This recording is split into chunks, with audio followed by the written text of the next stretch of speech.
There's a simple mathematical flaw in our economic systems.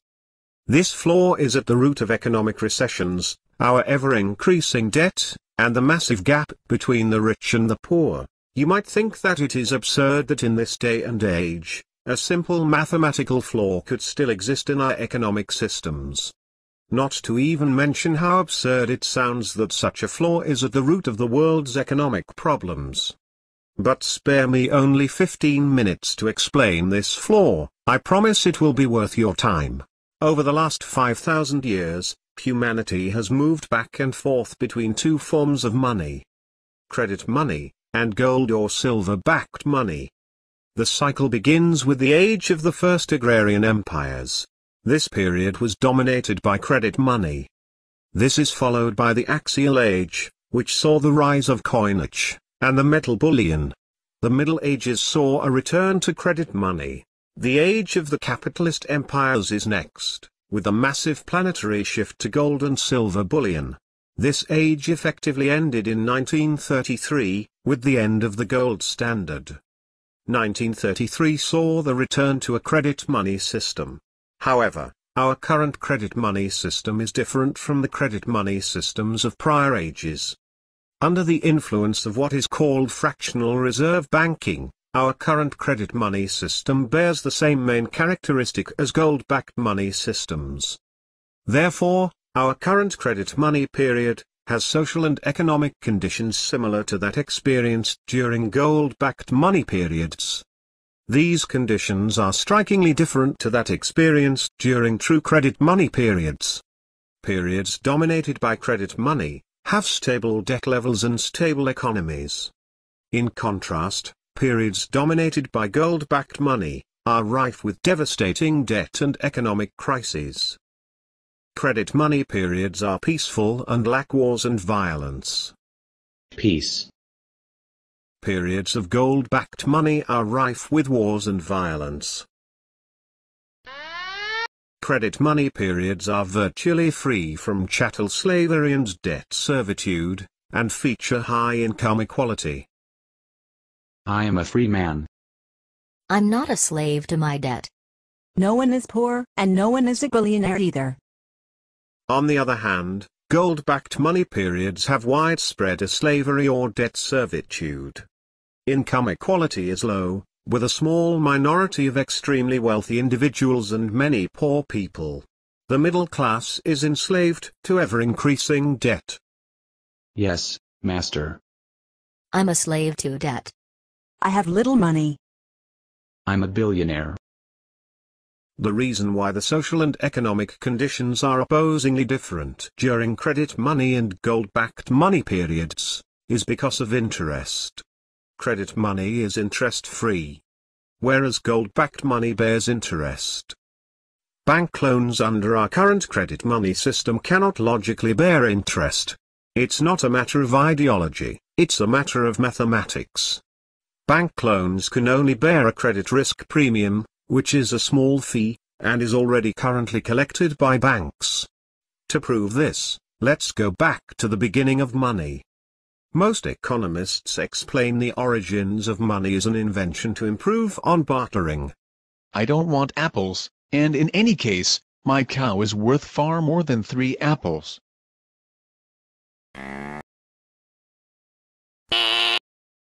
I know what to do.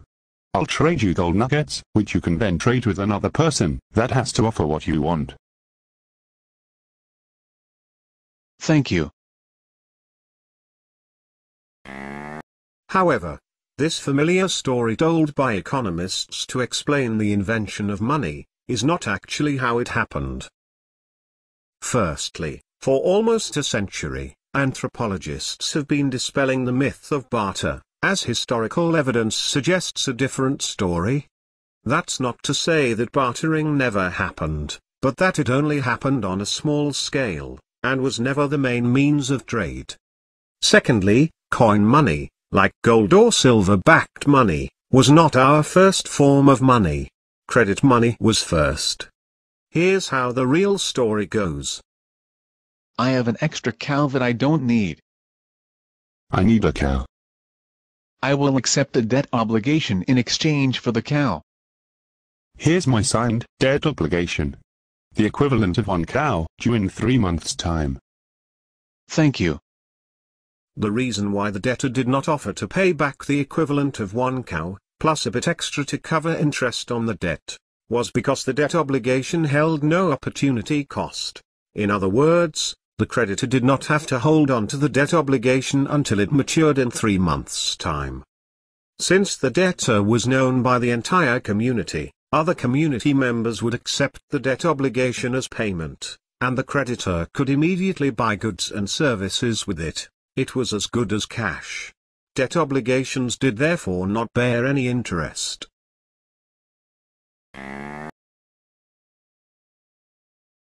John, you're a good builder. Please would you build me a hut, in exchange for a debt obligation from Peter, which is worth 1 cow? Yes, I'll build you a hut, in exchange for Peter's debt obligation worth 1 cow.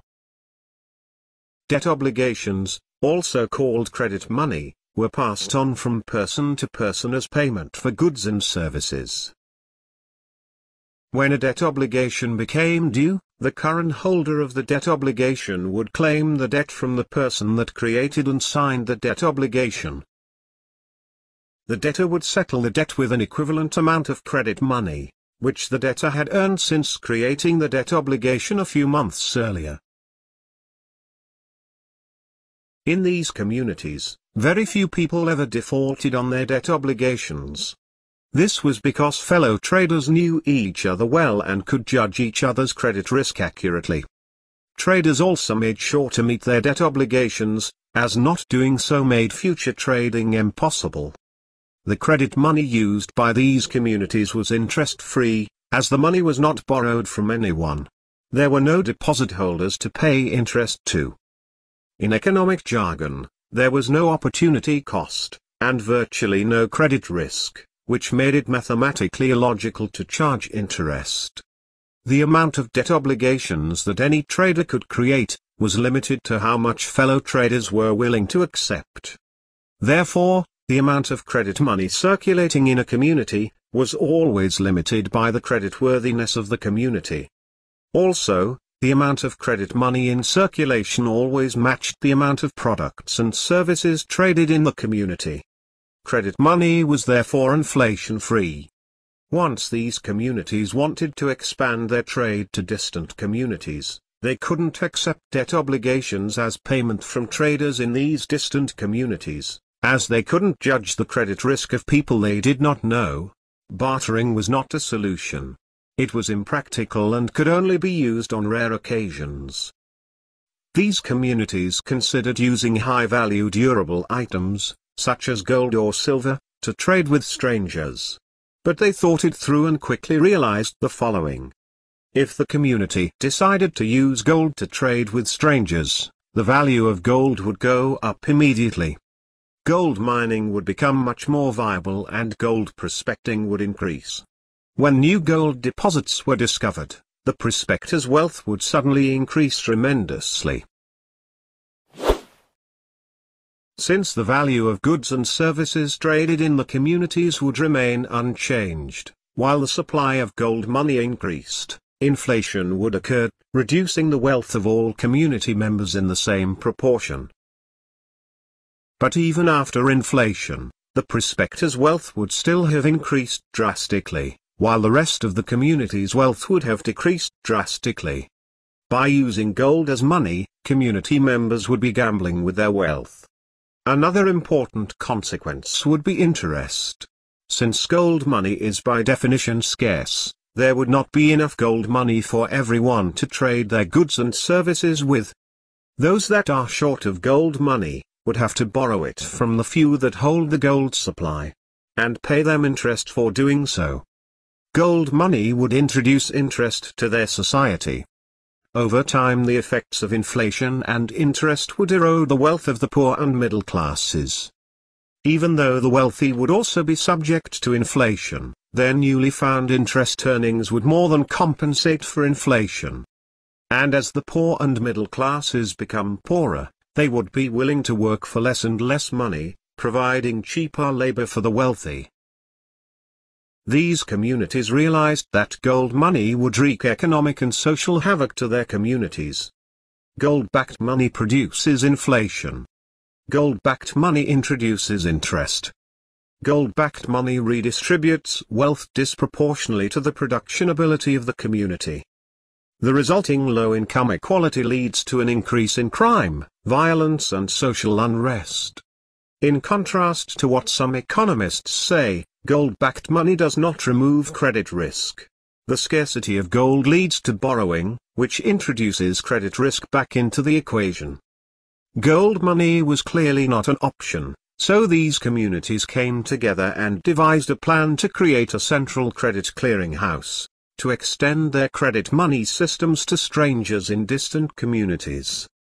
The credit clearinghouse would serve as a middleman between traders, credit vetting every trader to determine how much debt obligations they could have, and collecting a credit risk insurance premium from every trader, to cover any payment default by a trader on its debt obligations. The credit clearinghouse therefore functioned almost exactly like a modern bank, except there were no deposit holders, and no interest payments. For example, during the Middle Ages, a credit clearinghouse served a large region constituting many communities. The credit clearinghouse cleared the region's debt obligations from credit risk, which allowed traders to accept debt obligation from strangers. It worked as follows. People from the region would apply for debt obligations with the credit clearinghouse. These debt obligations had to be paid back at the end of a credit term. Hi there. I'd like to apply for a loan. Sure. Please complete this application form. Thank you. We'll review your application. Please come back next week. The credit clearinghouse would determine how much debt obligations the applicant was worth, based on factors like income, skills and references. The credit clearinghouse would also judge the credit risk of the applicant to determine a credit risk insurance premium. We've reviewed your application and approved debt obligations worth 1,000 trade units. The debt obligations are repayable after 1 year. Your credit risk insurance premium is 1% of the value of your debt obligations, which comes to 10 trade units. Here's my credit risk premium. Credit risk insurance premiums were kept in a fund, to cover any payment defaults by debtors. Here's your debt obligations. Thank you. The credit clearinghouse was responsible for recovering all debt obligations it issued. Upon recovery, debt obligations were destroyed as they had effectively expired. Any unrecoverable amounts were recovered from the credit risk insurance fund. If a debtor were late with repaying its debt obligations, the debtor's future credit risk premiums would go up. If the debtor defaulted, it would not be able to apply for more debt obligations until it had cleared its bad debt record. Community members audited the credit clearinghouse to make sure that every debt obligation issued was recovered after its credit term, either from the debtor it was issued to, or the credit risk insurance fund. Credit clearinghouses allowed communities to expand their credit money systems to large regions. Each region or nation therefore had its own currency. When a trader in one country wanted to buy goods and services from a trader in another country, the trader had to exchange its own currency for the foreign currency.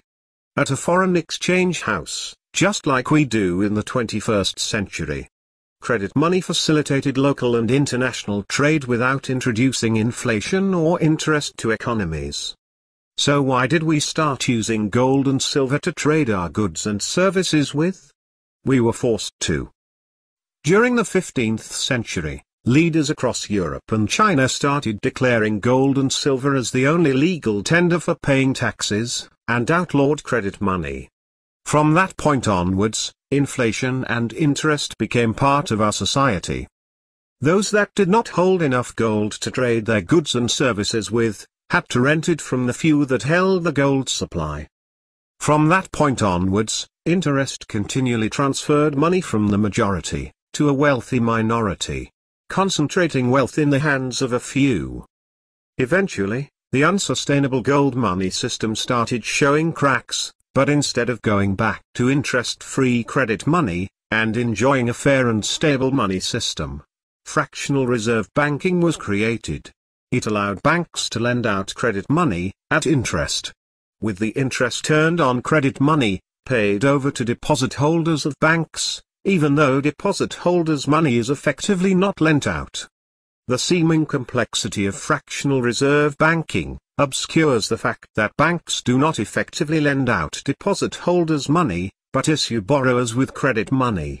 The unreasonable flow of money from the majority to a wealthy minority, therefore continues under an interest-bearing credit money system.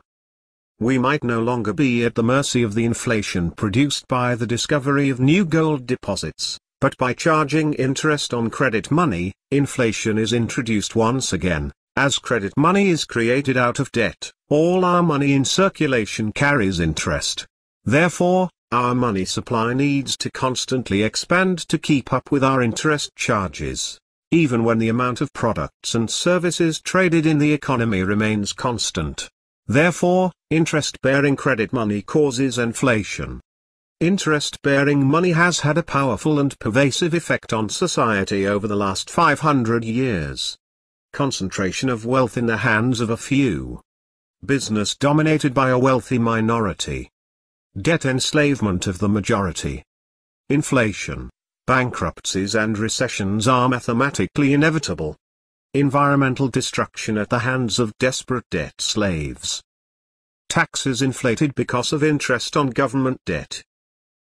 The majority of humans are enslaved to a wealthy minority, through the mechanism of interest. Over the millennia, humanity has gone back and forth between centuries of slavery and centuries of freedom. Let's spread the logic so we can free ourselves once again. It's fitting that humanity's first recorded word for freedom was a word that described freedom from interest. The word was amagi. Interest-free credit money is legal in most countries.